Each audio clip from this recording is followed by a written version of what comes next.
Welcome, everybody. No, that's not very good. Welcome, everybody, to the BatShtCrazy podcast.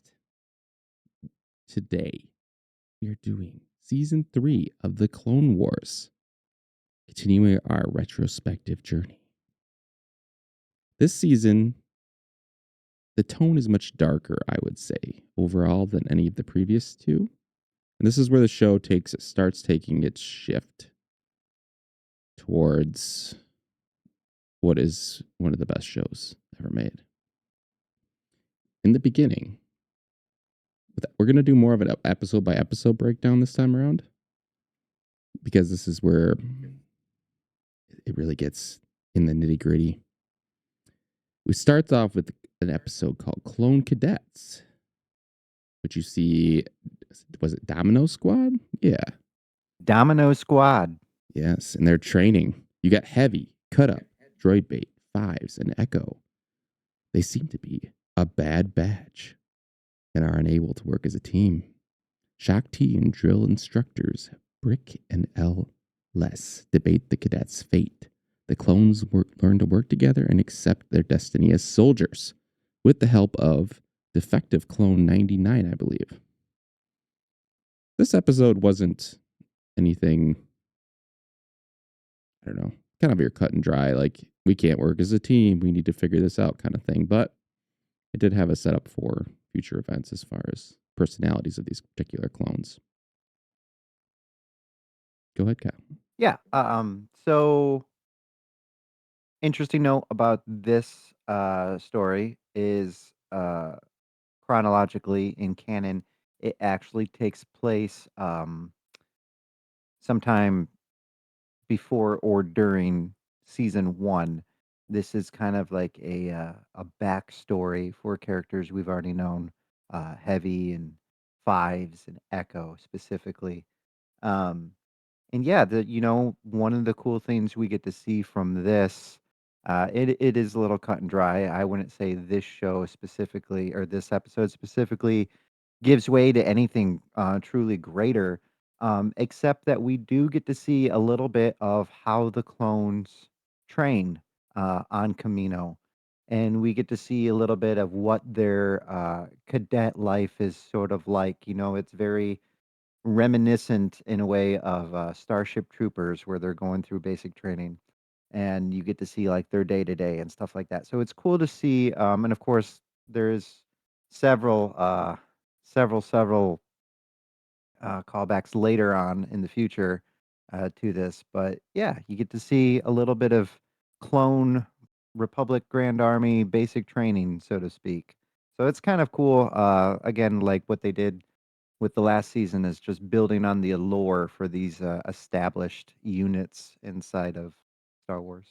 And yeah, like you said, Clone 99, or as he's nicknamed, just 99. He is a defective, genetically just kind of like messed up.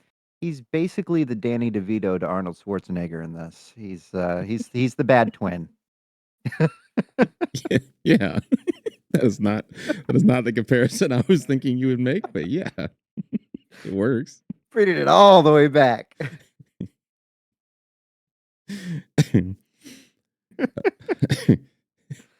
Is it all you got? For this one, yeah. I mean, I got more on the Attack of Camino, which I believe is next. Yeah. So that leads into the episode 2, which is called Arc Troopers. The Republic learns of an impending separatist attack on Camino. Anakin and Obi-Wan hurry to the planet after the Republic repulses the separatist visceral assault. The real attack begins. Asajj Ventress, General Grievous, and an army of droids rise out of the oceans, bent on destroying Camino's clone production facilities. Rex, Cody, Fives, and Echo lead the clones in a desperate defense of their home planet. This was a really cool episode. This is a great episode. I think noteworthy in this episode is this is the first mission that General Grievous and Asajj Ventress they meet for the first time in person. Asajj was Dooku's assassin, and Grievous was. So in a way, they're both kind of apprentices to Dooku, I not want to call him Dooku. Duco now. It's Dooku from now on. Uh, Microtransgressions and Dooku. That's what we contribute to the world.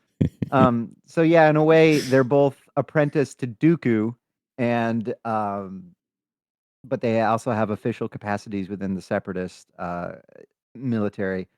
So it's cool to see them get their first mission together, and I mean, they both survived. You know, Asajj is very kiss of death, lady mistress of murder type, and General Grievous is, very status quo for General Grievous. We get to see the passion the clones have for what they consider to be their home world, their home planet of Camino, and we get to see them fight for something other than the Republic. You know, they're kind of doing this for themselves, which was cool.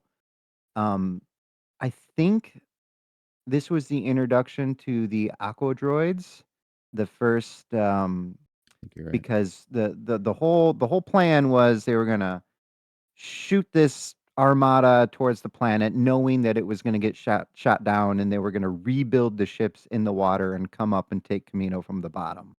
And Obi-Wan figured that out, and it didn't go anywhere after that. The assault fails, um, and we get the death of 99, Hmm. and we get a little Anakin versus Ventress action.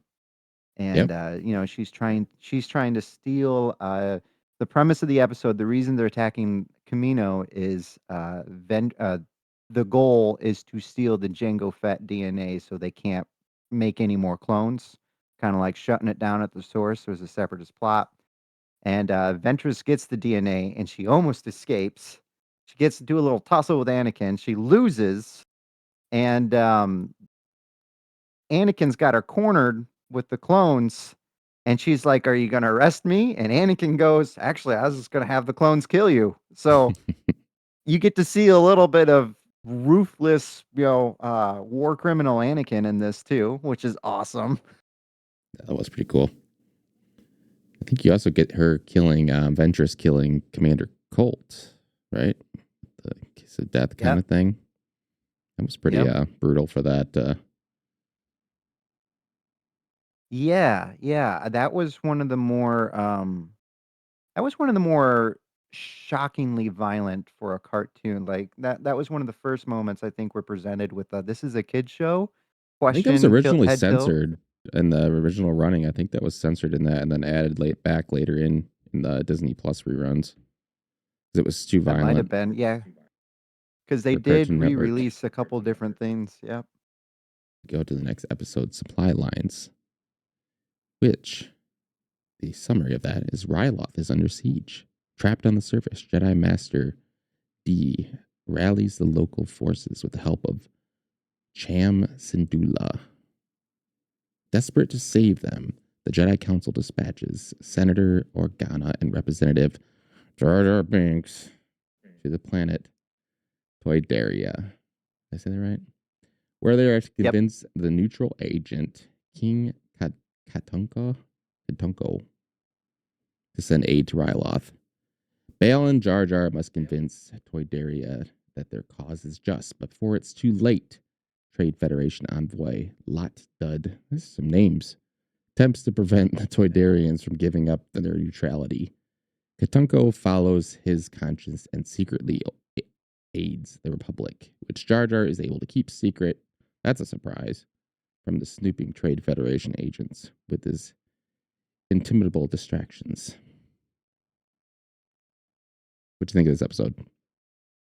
I don't have a lot to think on this episode. It wasn't very memorable for me, except that Jar Jar is boss and gets pulled out when they need to get stuff done. He does not. My man, Mr. Binks, when the Senate comes a calling, he comes and answering and delivers his results. You know why? Because Jar Jar's a great freaking character, and I will die on that hill. Yeah, that's enough on that one then. We can go on and on about the Jar Jar, the We can Yeah. absolutely go on, but this is the first, on a real note, this is the first, in this season. This season deals a lot with politics. We see politics come up a lot in this season, and we get to see the inner workings of, was it just war all the way through, or was there attempts at peace? Like how did the Senate play a role in the galactic civil war, so to speak? And this is kind of ground zero for that foundational work, and we get to see obviously Jar Jar, but it's almost got more weight to it because we also get to see Bail Organa go out on a mission.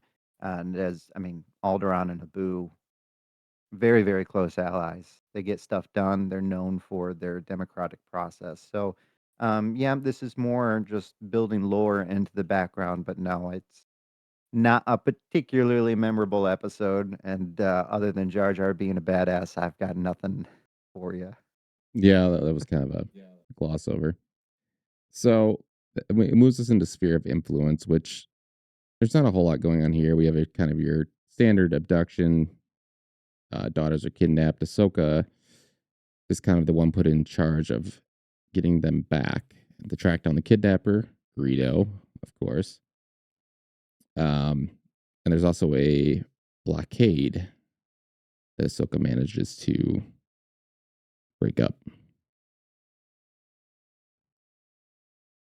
Yeah, we get to see your girl, Mhm. Ahsoka. She really comes into much in the same way that in Attack of the Clones, Anakin was given his own mission to protect the Senator.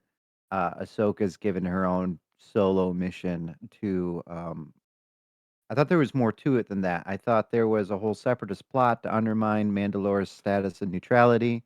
I thought there was some kind of black market deal going on. I thought weren't there some like kids poisoned or something like that? But essentially, Ahsoka goes in as a Jedi neutral like educator, but Yeah, she she's does have to. She has secretly to there teach while also being, yeah, try to be a leader undercover. while Yeah. being young. Yeah, there was a whole plot line there.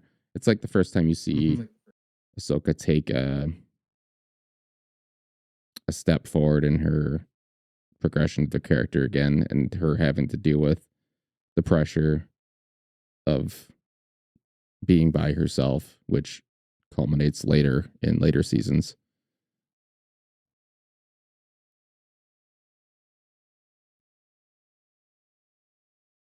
Sorry, we have a visitor. Um, yeah. You got any more on that one? Your lady Ahsoka? No, she still hasn't got to her big breakouts yet, but um, it was a good episode. I enjoyed it. Yeah, and we get to go back to Mandalore, and we get to see the Duchess Satine some more, and I mean, it's always a good day when you get to see a little bit of Mandalore. So, Yeah, yeah, good, good. Also not memorable. no. Um, the next episode you have is the assassin episode, tasked to protect Senator Amidala during a political mission to Alderaan. Ahsoka Tano is plagued by reoccurring visions of a recently deceased bounty hunter. Unable to clear her mind, Ahsoka worries that the stress of the conflict is finally getting to her, and her visions indeed prove prophetic. Padme narrowly avoids death while attempts to assassinate her. Together, Padme and Ahsoka trap the hunter, and Ahsoka discovers a true villain behind the plot to kill Padme. Zero the Hutt. So this is where we get into our bigger story arc of the season. Yeah. So Zero. This is a callback to the animated movie that kicked it all off, and I think we might have seen him once or twice in previous seasons. I think he was featured in last season when Boba Fett went to jail. But Zero is the cousin nephew. He's related to Jabba somehow, Cousin. and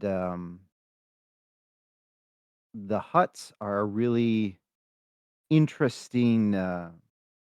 Not species, but they're a really interesting influence on Star Wars because where Star Wars has always been this good guy versus bad guy sort of thing, you have the Huts that are kind of like the Corleones. They're the head of the mob five families of Star Wars. And so yeah, you get a little bit of that underworld type stuff there. And Ultimately, Zero is part of the family that's not getting the blessing of the Godfather before he's going ahead and doing things. So some stuff gets taken care of in house, a little outside of the Jedi's hands, which is interesting to see. And these next three episodes kind of all meld into one, where you have the Cad Bane capturing 3PO, looking for information, um, memory wiping of the droids. Oh, brother. That's what Zero is. Prison brother. Um, yeah, you have Cat Bane's storyline. You have then the hunt for Zero. But yeah, those three all kind of roll into one. You have the make a daring escape. I don't remember this being an overly engaging plot line, but No, it just took a while. yeah, it did. Yeah. It was kind of one of those that, I mean, was there anything memorable that stands out to you in that, as far as me outside of seeing more Cad Bane? No, not really. And every now and then they do that, and it's usually because season 3 holds other goodies in store. We're not just glossing over all of season 3. The best is yet to come, but it's not uncommon for the show to give us these multi-episode arcs that really have nothing to do with anything, just more background for you, more context of what's going on in the universe. And that's what these episodes do for me. They just kind of they fill that gap. Didn't really need it filled, but there it is. Yeah, and then the next little bit here you have is the deal with the Night Sisters. You have next three episodes about kind of exploring that planet a little bit, seeing their very Definitely. demented ways. So yeah, you want to expand on that one before we get into your favorite part of Absolutely. this whole season.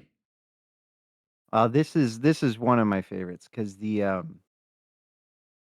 uh, a little context. Dathomir is the planet where Darth Maul is from. Uh, it's home to the Zabrak, well, a tribe of Zabrak, which is Darth Maul's species, as well as the Night Sisters, who I've always thought were so enigmatic, and they were such an interesting addition to Star Wars because certainly in the live action films and the original trilogy, you had the Force, and the Force was mystical, and the Force was mysterious. And the Force was always kind of set up to be this universe's version of magic. So I thought enter the Night Sisters, and you find out that magic, in addition to the Force, is also very real in the Star Wars universe. And the Night Sisters are more or less a coven, a species that is a coven of like dark witches who can use dark force powers to a limited extent, but it's more about sorcery. And so these next couple episodes, I see you, these next couple episodes really deal with the sorcery aspect. Go ahead. Just I ducking love do that. it. I love that button. No, all I was gonna say is it's interesting how they put magic in the show, because in one way you could argue that would ruin Star Wars because it's very Mhm. conflicting, but they do it in a way the show goes, it's weird because the sisters seem incredibly powerful, but yet it's clear when Dooku shows up, they're all scared of him and they know he can destroy Yeah. them very easily. So that they make a point to, and even in Ahsoka's show, we'll kind of jump around. Even there, the witches are powerful and they have their purpose, but they don't seem to have an overwhelming physical power as far as combat goes. Their combat prowess seems greatly diminished compared to a Jedi or Sith, because they're clearly afraid of either one wiping them out. Because Dooku, basically, what they stated, Dooku could wipe them all out, the remainder of them. So one Jedi and one Sith could do that much damage. They seem to have their role, and they seem to align, try to form an alliance more than they do singular power. Because that's a good way to do it. Because magic could be you could get it. There are obviously exceptions because you have what is her name in Jedi Fallen or Fallen Order and or whatever it is. Oh, the love interest. Yeah, Mirda. No, Yeah. So Meriden. and they do have yeah, Yeah, and she is a obviously a badass character and has and can kill people very assassin like, but she's still clearly not as powerful as Cal. So I think it's right. established lore that they're not on the same level. So it was a good way to do it. But yeah, that was all I wanted to add. Tricky thing to do, Yeah, no, and but it was it's cool. not that they're not capable, because certainly they are. With, I mean, Darth Maul. I mean, I know he leaves the Phantom Menace kind of unspectacularly at the end of the Duel of the Fates. Um, but Darth Maul is credited as being one of the more powerful Sith Lords that came around, and Sidious himself said that his loss was legitimately a loss. He envisioned enacting his plan with Darth Maul. So, and then you have Ventress herself, who's a Night Sister. So, like, the physical prowess isn't limited, I'd say, by the species so much is their tradition. Because Yep. when you watch the episodes and you see them fight, they're not using blasters or lightsabers or even force imbued weapons. They're using, like, laser bow and arrow, and they're using staff weapons and stuff like that. So they're a spacefaring race, but they're very limited, I think, by their tradition as to what. So it's kind of it's interesting to see them. It's like rejecting technology for the sake of magic, in its own way. But yeah, we get to see Dathomir for the first time, and this I would say this story arc does such a phenomenal job at establishing Dathomir for all of Star Wars, because Dathomir comes up later in different formats and different medias, and I remember the first Jedi game with Cal. What you mean? I get the option to go to Dathomir? Of course, I'm going to do that. And there's excitement there, and I think that goes back to this set of episodes. And this arc, we get to see Dathomir because Doku,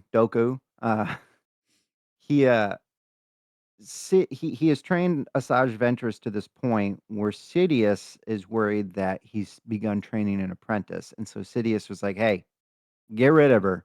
You're the apprentice. You're not the master. You gotta knock this stuff off.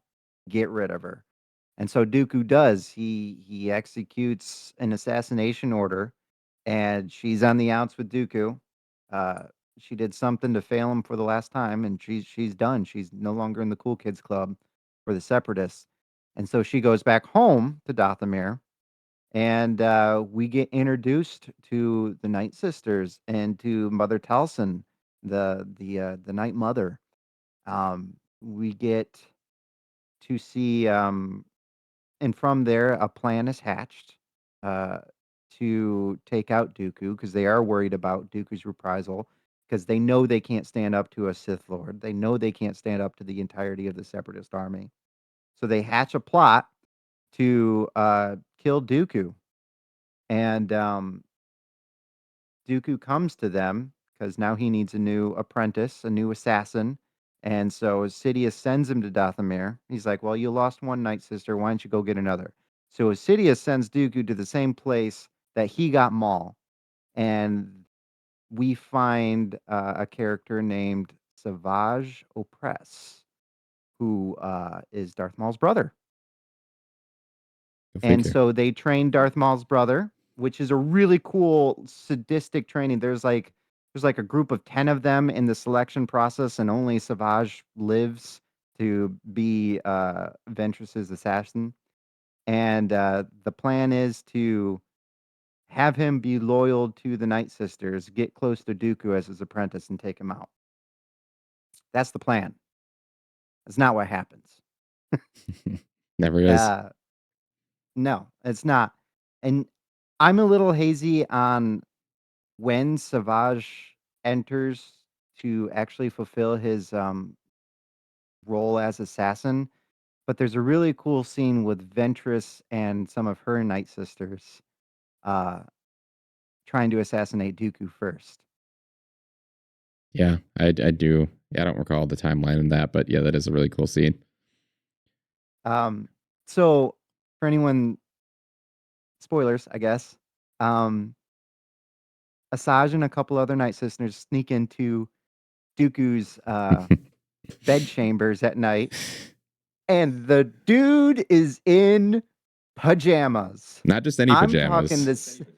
I'm talking the Santa Claus Scott Kelvin embroidered silky smooth jammies. The dude is in jammies meditating for the night. They tranquilize him and like blind him or something like that so his senses are dulled, and it's a 3-on-1. And in his pajamas, Count Dooku takes on 3 assassins and wins. This was a Epic. And real then he turning thinks, point for his character. and well, it really is. This is when you realize, oh, Count Dooku's kind of a badass. That's awesome. Mm-hmm. Yeah, I love this segment because Dooku's, I think, one of the coolest characters in the show, and Yes. it really makes you, especially after all the battles you see between him and Obi-Wan and Anakin, that if you watch Revenge of the Sith with all that in mind, you really could probably split that fight evenly, half and half, and Dooku would probably win at least 5 of them out of 10. If Dooku would just have not goaded Anakin as much and been, I think, maybe too confident based on his previous wins, I think there would have been a better fight on hand. But you see how great even Dooku is at his age, just how powerful, Oh and yeah. it Well, makes him a real threat. And that's what they try to he's establish in the show. he's definitely credited as one of the best duelists of his time, and he certainly is all the way up until the beginning of Revenge of the Sith. But yeah, he takes on 3 assassins blind and wins in his pajamas. And then he takes on both Asajj as well as Savage, Opress later and wins. And they just couldn't do it. And they couldn't seal the deal. They could not assassinate Count Dooku. He was too powerful, and he did it in his pajamas. So at the end of this arc, we kind of say goodbye to Savage Opress for a little while. He goes back to Dathomir to meet with Mother Taliesin, who is the one that gave him his shall we call it, force cocktail to make him the size of a building. And she sends him on a mission to go find his long lost brother in what I think is probably the best reveal for a character since Darth Vader said, "I'm your father." Because we find out that the person he's going to go look for is Darth Maul, who last time we saw him, he got chopped in half and sent down a hole of nowhere. So that was, I remember as a kid watching that, freaking out because I was like, "No way, Darth Maul! Like Darth Maul's back." Uh, Josh is over in our chat saying Darth freaking Maul, and I'm like, "Yeah, man, Darth freaking Maul." And so that was that's pretty much the culmination of the Dooku Pajami Dathomir run, and man, it's just that's one of the best stories, not just this season, but I think in the show. And I'm so happy we're there because it's so cool to revisit. Oh, but that's not your favorite part, yo. It's right to come next. I From know here, it's, from it here. gets better. Also, if I'm Dooku's age, I better have pajamas like that. I'm just saying. I want my like There's custom nothing initials on from. them. I Soft mean, and there's silky nothing smooth. stopping you from buying them now. It's You just true. go for it. Effort is And get the channel logo on there instead of the we could. embroidery. Yeah. Do a new I'm pajama line. thinking, yeah, I'm thinking something in a nice like navy blue. Oh, of course you are. With some yellow trim, huh? I was thinking gray. Gray. Okay. Got to Yeah, have that gray trim. that's Maybe fair enough. silver, blue and silver. Yeah. So from there, we go to our Mortis arc, which I know you're going to have a whole lot to say. So I'm just going to sit back, relax, and enjoy your deep dive here. Because you texted What me is the pages of Mortis this. arc? I think you do. You have the How does that whole thing start? How do they end up on the island? Okay. Oh, see, he's ready. So I was ready. I was ready for you. Okay. Anakin, Obi-Wan, and Ahsoka are out flying in Anakin's piece of crap ship. Lovely, Zach. Lovely. Show the people. Show the good people. Give them a close up. Yes. And then later, tell us how you're going to paint it. I will So paint it. anyway, our heroes, our Holy Trinity, are out exploring the galaxy. I think they are responding to some kind of distress call or something. And when they come across a mysterious floating anomaly in space, it's no moon. It looks like a space station, and so they get uh, beamed, whammied. There's a bright flash of light, and they get woken up, and they're on a planet. So we're led to believe that maybe this space station floating orb thing or pyramid thing in space just becomes a planet, which makes sense later down the line because it's all the Force. The planet they're now on is called Mortis, and right away the three of them know something's up. Their comms not working. They've got a memory loss issue. The planet feels unusually strong in the Force. The first person they come across is the Force goddess, the embodiment, the physical embodiment of the light side, known only as the daughter. And she has got all, this was really funny because both Anakin and Obi-Wan hit on her immediately, which was great. Filoni forgot what their character arcs were for a second, and he just went for it, and I loved it. Um, she starts questioning Anakin about being the chosen one, which immediately puts Ahsoka and Obi-Wan on protective defensive mode. Nobody plays with my boy. Nobody plays with my master. Like, get away from the chosen one. It's cute to see these little Chihuahua guard dogs go nuts. So they follow the daughter. She's going to take them to her father, who is like the main dude, and they're cut off from one another in a rock slide, and they get separated. Anakin continues on with the daughter, and Obi-Wan and Ahsoka go back to the ship. The ship ends up missing, and they come face to face with the son, who is the embodiment of the dark side. And later on, this planet does some weird things to their heads. Obi-Wan has a conversation with Qui-Gon, so we think. Ahsoka has a conversation with her future self, warning her that she's going to turn to the dark side if she sticks around with Anakin. Anakin has a conversation with his mom. Turns out to be the son. That was creepy. Anakin meets the father. The father is more or less God in the Star Wars universe. And so the chosen one comes face to face with Star Wars God.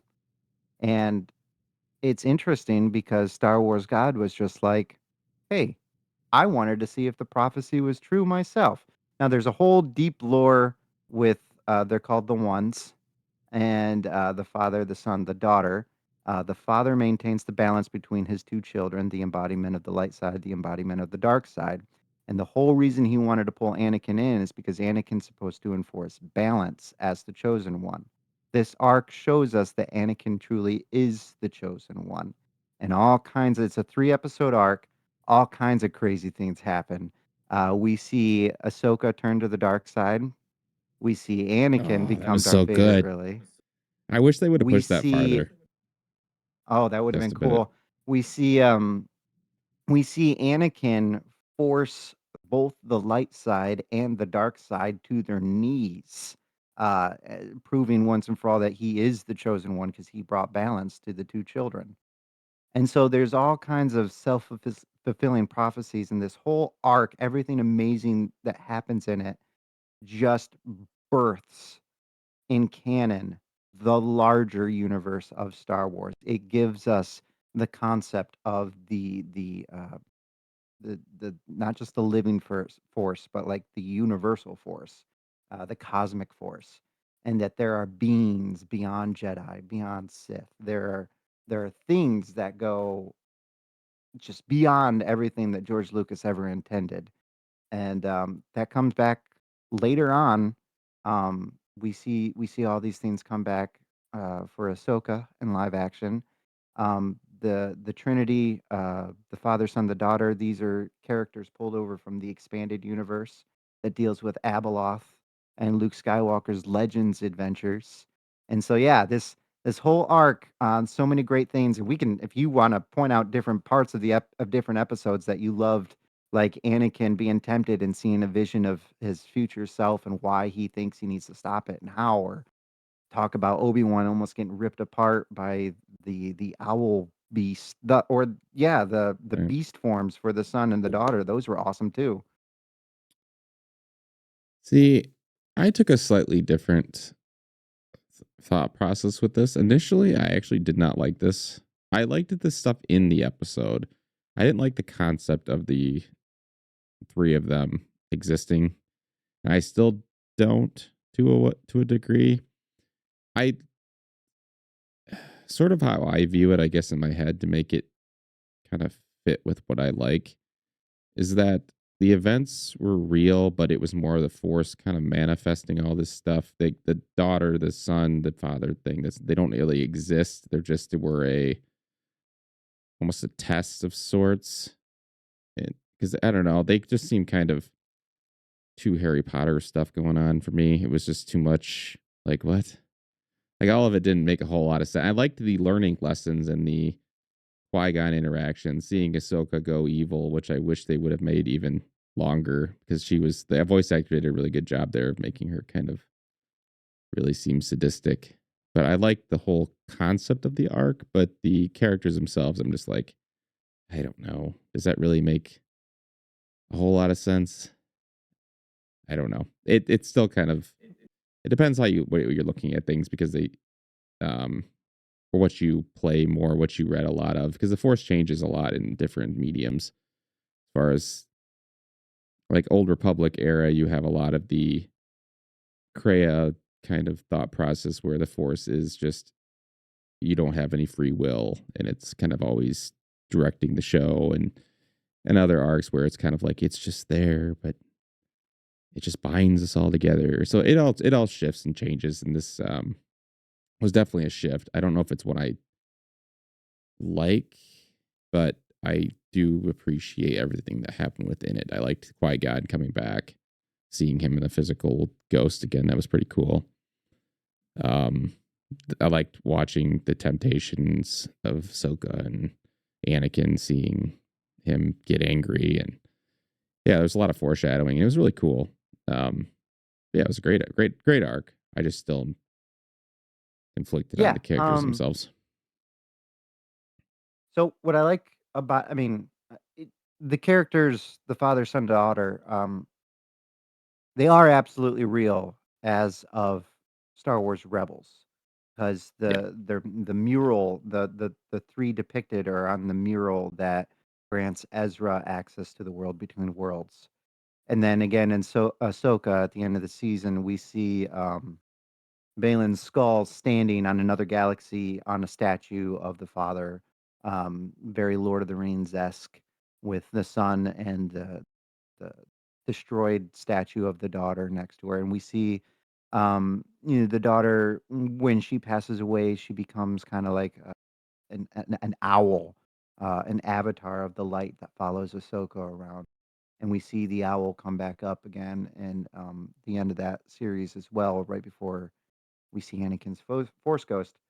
Um, so they're very much real in this universe, but that's one of the crazy things. That is the big swing. That's the big leap because you're right.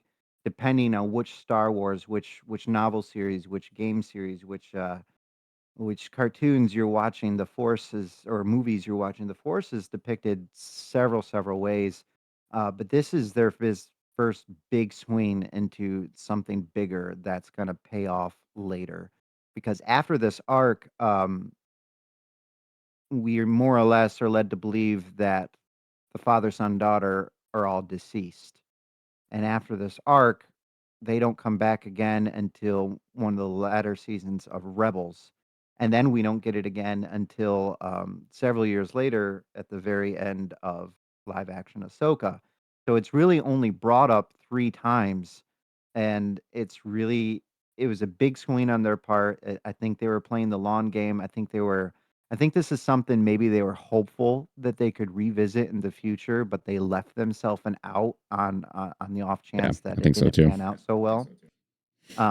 Which is kind of like, is it real or is it not? But I think the intent was definitely to have it real, and they've gone ahead and added it into the lore in canon, which is great. But yeah, I love that Liam Neeson came back. You know, every time you hear Qui-Gon talking, it is Liam Neeson. He's like Samuel L. Jackson. They're both very on the record. They're like, yeah, call me back for Star Wars. I'll do it for free.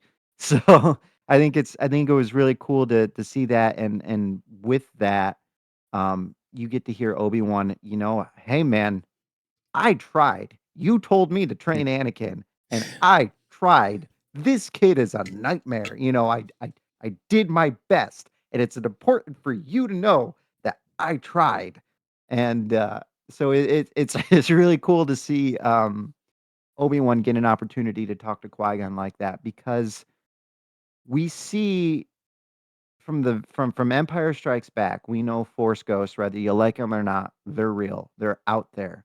But we never see Force Ghosts in the prequels, and we always wondered why Qui-Gon didn't disappear like Obi-Wan and Yoda did. We thought that was just the thing Jedi did. And Clone Wars explains, and I think it kind of starts here. In the last second to last season of Clone Wars, it explains that that's not something that Jedi just know how to do. You have to train for it. And Qui-Gon, I think he was able to talk to Obi-Wan and kind of start the train because the Mortis arc, because the gods of Mortis wanted to find out about the Chosen One. I think, in a way, this gave the Jedi the ability to start the Force Ghost thing.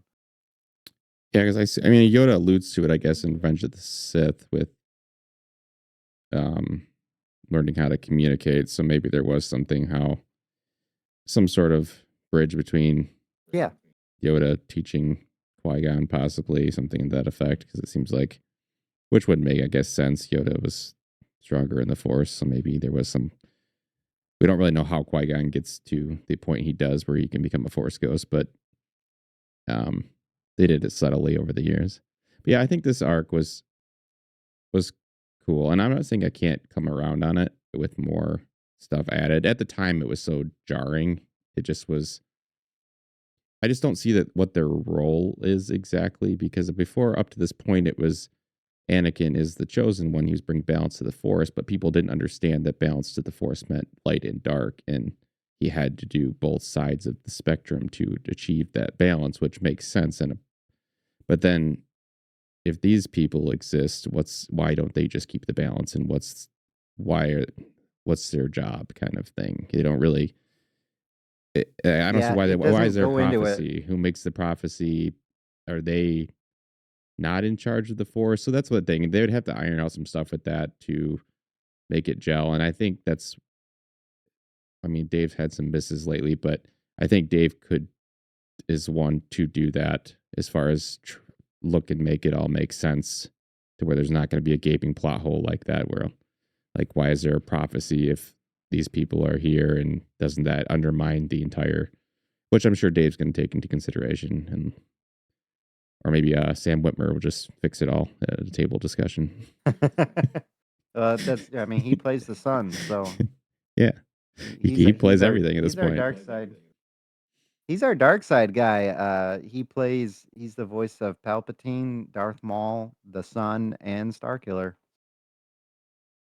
Yeah, and I think this kind of doesn't quite, it's not one for one here, but the between the Night Sisters, the Mortis arc, and the World Between Worlds, it's all their attempts to make Star Wars slightly more magical and mystical in a way that it never was previously, which is a bold move. The World Between Worlds is still kind of I would say it's not totally fleshed out yet. It's just kind of in, its infancy, but I think there's potential for a cool Ahsoka time cop kind of thing, where it's as long as they don't overdo it, and you could also do a whole what if series based on. I think we talked about that. So yeah, there's a lot of potential I think for the where this season in particular sets up some of that groundwork for the future of Star Wars, which could be very different from your old school stuff. Well, and two, because that's not really the world between worlds is not touched on until Rebels, and we know, it almost feels like they introduced that concept because they wanted a reason, a continuity reason to be able to fix certain things. If you go back and you watch the episode where Ezra, Palpatine is chasing Ezra through the world between worlds, um, and Ezra pulls Ahsoka out of the fight into the world. He saves her life. If you go back and you watch that scene, you watch what Ezra does. Vader had her. She was dead. He was gonna kill her. Ezra changed history by pulling Ahsoka out right before Vader's lightsaber could hit. It's a scene I've watched. Oh man, I can't even tell you how many times. But yeah, he had her. He was gonna murder Ahsoka. Ezra saved her life, and the rest is history. She goes back to where she was pulled out. Not obviously not at the same time, but the same location, and Was she gonna and she fall? survives, and the rest I'm is trying to history. remember that exactly. Because didn't the ground break beneath her? Isn't that what happened? He was bearing down, and the her foot Yeah. broke through So something. And did he pull her through as she was falling? Is that what happened? yeah, yep. He pulled her through at the very last minute, and Vader fell, and she didn't. And I think that's one of the reasons she's so. We're jumping now, but Yeah. one of the reasons All she's right. so radically different in Ahsoka is because yeah, Anakin almost killed her, and she had to live with that afterwards. Like, she lost. He was gonna kill her. Well, I don't think I that's think that's why why. she was so I broken. I think it's more the point that he is Vader in the first place is probably why her finding out That's that good. that. That's probably yeah.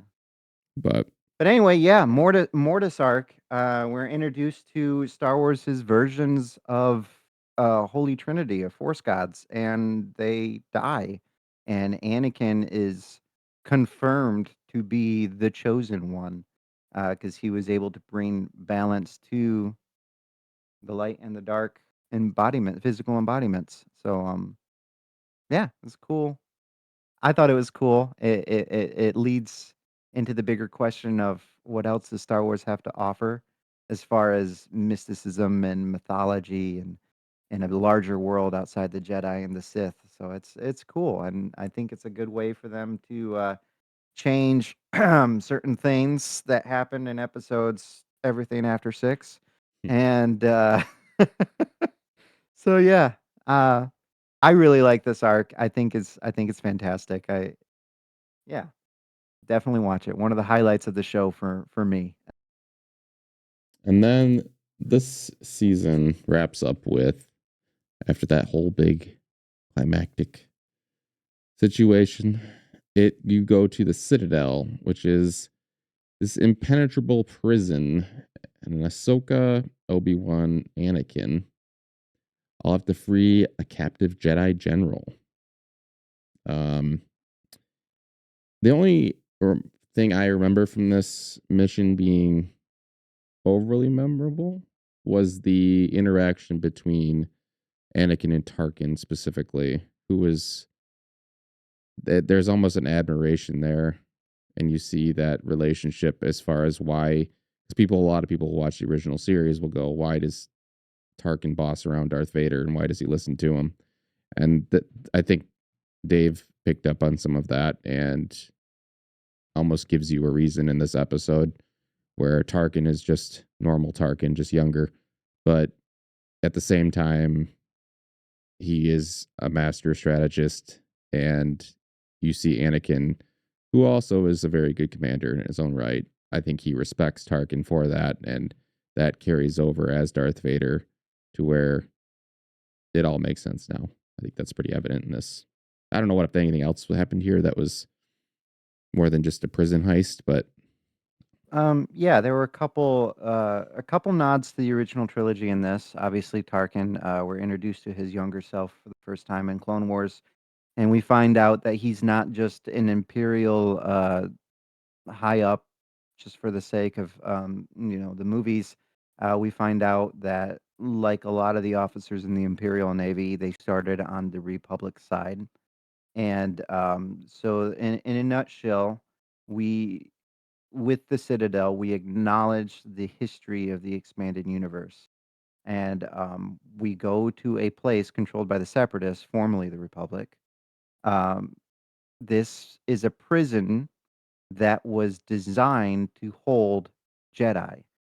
This prison is an old prison left over from some kind of old war, whether that be Old Republic or Mandalorian War or whatever. This prison was specifically designed to hold Jedi, and the Separatists have it.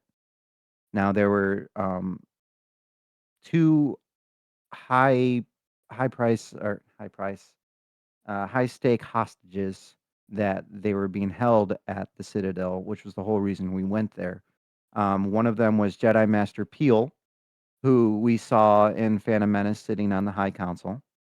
So again, you get to see Filoni and George pull that random dude that was just in that one scene for 20 seconds or 2 seconds or whatever, and give him a backstory. So when we find General Peel and his admiral, his naval commander Tarkin, and those two are captured and imprisoned because they hold two pieces of vital information for the war for the Republic.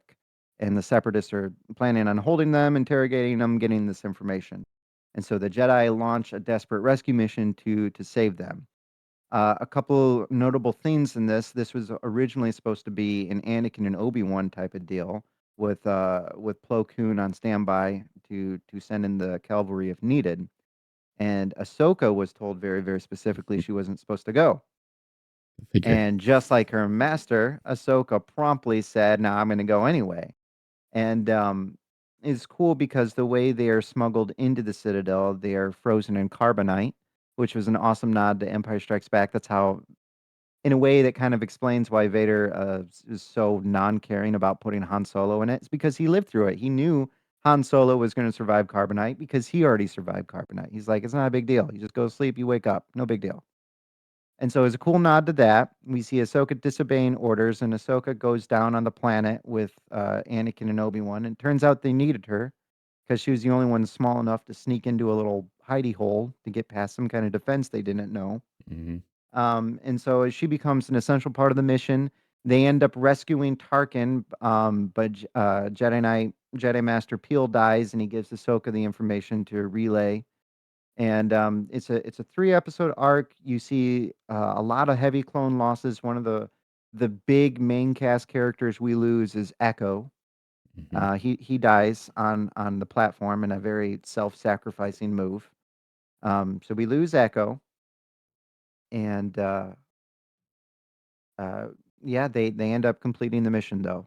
We lose the Jedi and we lose Echo. But at the end of the way he conducted himself, the way he thought on the fly, the way he prioritized things, earns Anakin Tarkin's respect, and vice versa. Anakin loves how on point, on mission, and so yeah, they do. By the end of this rescue mission, develop a mutual respect for each other, which again nods and carries over into their years in the Empire. But yeah, it was a good episode. We get to see couple nods to the original trilogy. We get to see Plo Koon. That's always awesome. He comes in and saves the day. We get to see Tarkin. We're introduced to a younger version of him. We get to see some background lore with the Citadel and some more things from the expanded universe pulled into canon. So it's always a good time. Yeah.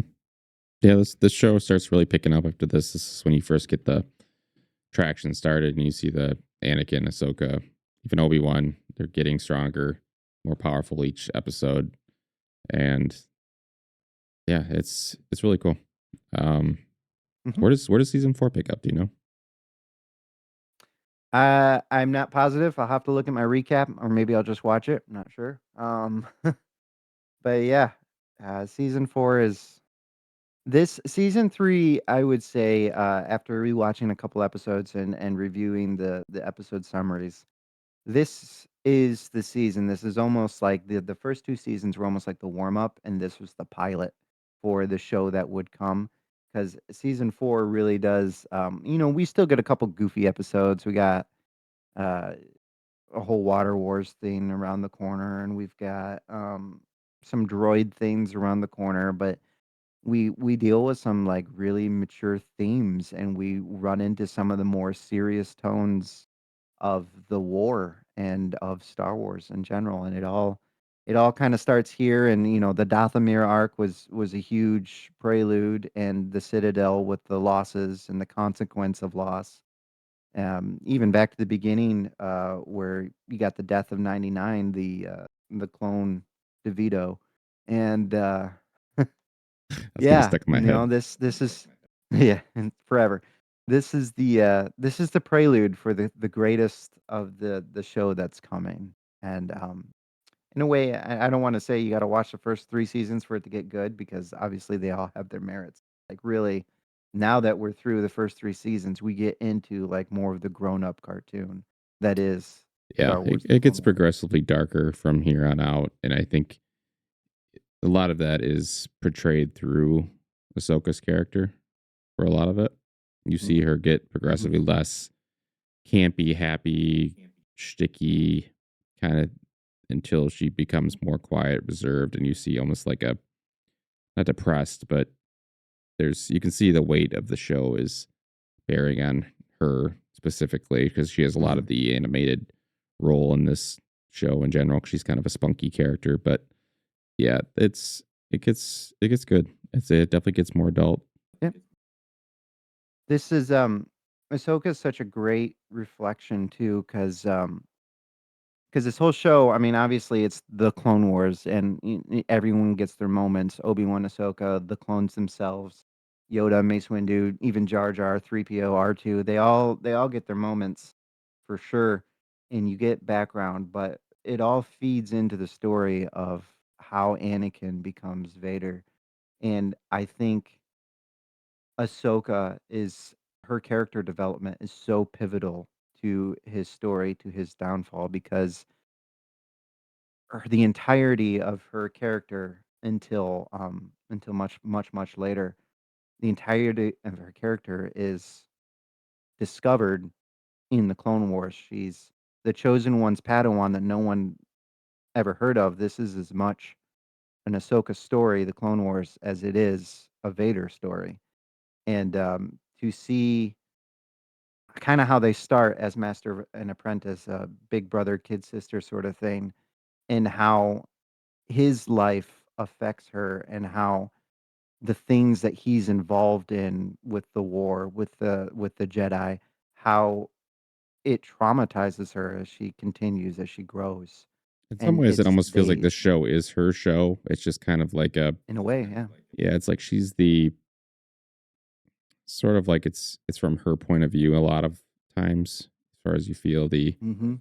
the most of the weight comes on her, and then towards the end of it, you start that shift towards Anakin and his decline. But yeah, it does a really good job as far as bouncing off the main characters, but her specifically is. Absolutely. But yeah, we And could I ramble on mean this I forever. mean yeah, no, we absolutely could. I mean, the final shot of the show is seeing what he's become without her. So yeah, I'd buy that. I mean, there are episodes without her in it. Obviously, those ones aren't about her. This is a Yeah, clone show, but like I would buy that if someone were to tell me that the Clone Wars arc is the story of Ahsoka Tano, I'd be like, yeah, yeah, it kind of is. It's Ahsoka Tano and her life and where it leaves Anakin at the end. yeah, and then they turn. I think it kind of is almost the inverse with Rebels. You see, even though he's not in it much, it's almost like you see the decisions of the Clone Wars all and the weight of those moments on both Vader Yeah, and no, Ahsoka. But yeah, it's so cool. They they did really great. Whoever the continuity editor is between these 2 shows just recognized they're like, "Oh, we did this in season 3, and we're gonna see that again in season 4 of this other show." And I just it's really great. Whoever that continuity editor is, he was on the game. Disney should fire him full time for live action. Uh Yeah, really. But yeah, a lot of these themes that we talk about in these early seasons, we're not done with them. They come back. Like it's all done for a reason. It's the setup. These 3 seasons of the setup. And now we're done with the setup and it can move into the good stuff Yeah, like this wasn't already. that's right. But yeah, we'll do season 4 next week. Thank you everybody for watching. As always, Thank you. Always. peace out.